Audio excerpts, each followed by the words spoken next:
Failed former President Donald Trump appears to have admitted to two more crimes, according to a former federal prosecutor, Andrew Weissmann. This is super, super interesting stuff. We're going to look at a clip from, this is last night on MSNBC.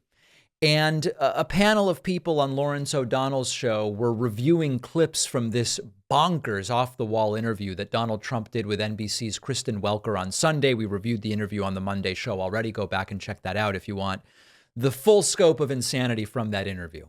And they listened to a clip from that interview, and then Andrew Weissmann will explain. So we'll pick it up with the guests listening to a bit of that interview, and then check out what Andrew Weissmann says about additional criminal admissions that Donald Trump appears to have made during the interview. The most senior lawyers in your own administration and on your campaign told you that after you'd lost more than 60 legal challenges, that it was over. Why did you ignore them and decide to listen to a new outside group? Because I didn't respect them. You'd hired them. Sure, but that doesn't mean, you hire them. You never met these people. You get a recommendation. They turn out to be rhinos, or they turn out to be not so good. In many cases, I didn't respect them. But I did respect others. I respected many others that said the election was rigged. Look, we have many people, and it's my choice. I happen to know that the election was rigged.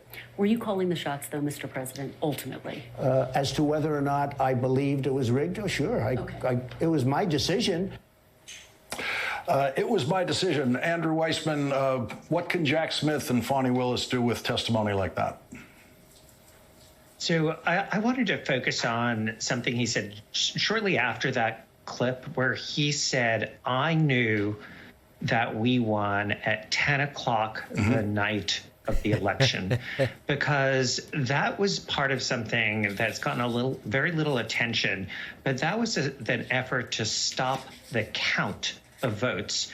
And the president and his allies had talked about this before the election and then tried to put it into effect on the night of the election, because they knew there would be this thing called the Red Mirage. You may remember this, Lawrence, which was that Trump would be doing better on the night of the election because the mail-in votes had not been counted.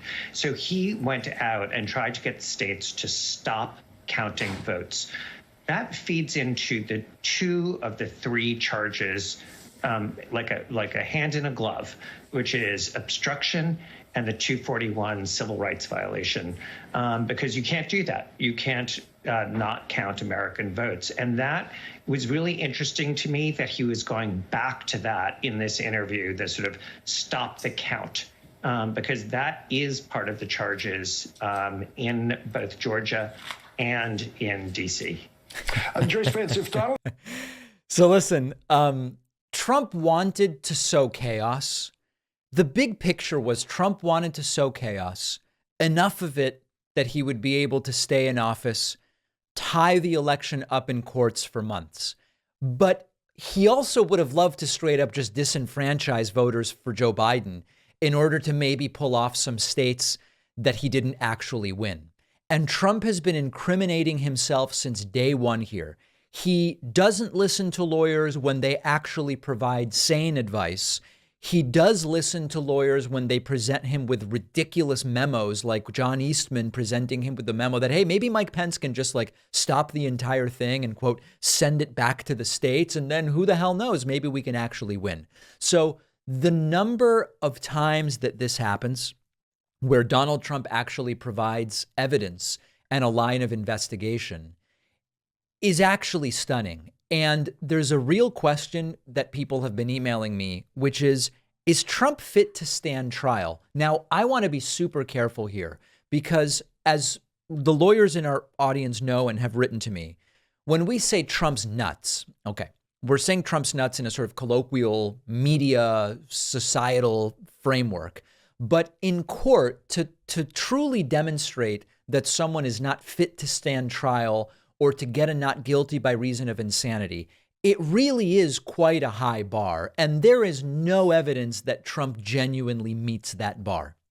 But there is this colloquial way in which many of you have written to me and said, is Trump actually fit to stand trial here? And even if he is, at a certain point, the number of times that he either straight up admits to crimes or provides what appears to be evidence that is derogatory to him, at a certain point, are his lawyers going to suggest, hey, let's argue you're not fit to stand trial? Now, I think the answer is no, because even if it truly were the legal reality that Trump were unfit to stand trial, Trump's ego would never would not allow him to let his lawyers go forward and try to make that case. But more and more people are emailing me about this. I think it's a different thing. It's not a question of fitness.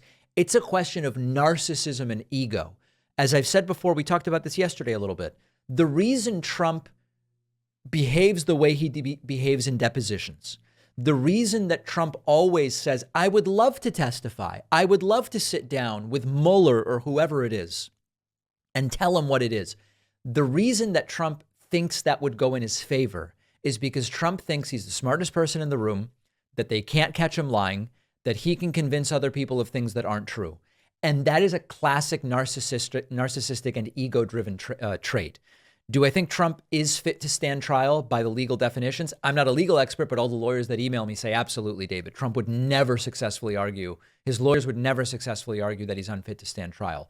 Is there something wrong with the guy that he keeps admitting to crimes? Of course. And I think it's called narcissism and a completely out of control ego.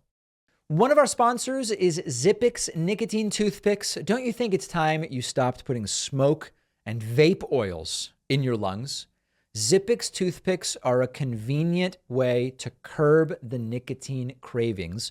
Zippix toothpicks are super discreet. You can use them anytime, anywhere smoking and vaping aren't allowed, including flights, sporting events, in restaurants. They're available in 6 different flavors with options of 2 and 3 milligrams of nicotine. If you're not a nicotine user, Zippix also offers caffeine and B12 infused toothpicks. Zippix has already helped tens of thousands of customers ditch the cigarettes, ditch the vapes.